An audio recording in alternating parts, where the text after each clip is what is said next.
Yeah, there's several oral medications that are being studied that are very similar to fingolimod, which are, they sequester the lymphocytes, the T lymphocytes in lymph nodes and keep the circulating, nasty ones where they belong.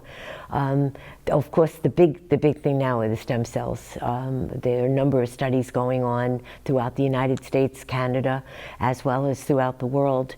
And that's a lot of people have a lot of hope in the stem cell therapy, and I think there are people that are going and buying it, purchasing it at care centers, mainly in Europe and Mexico. But I think my best advice to people with MS is to wait and see what happens. These are not innocuous therapies. So I think that may be a very, very promising way to go. And of course, like the biologics, I think is very exciting.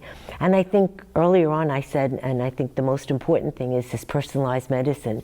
If we can take a genetic profile of a person and match it up to the mechanism of action of a particular biological or oral or even in one of the injectables and say, this is the perfect med for you, here is a great fit, that would be terrific. And you're watching that now in cancer with some of the immunotherapies, with some of the very serious cancers. And you're starting to see some good disease control and good remission. And maybe that's down the road for us in MS.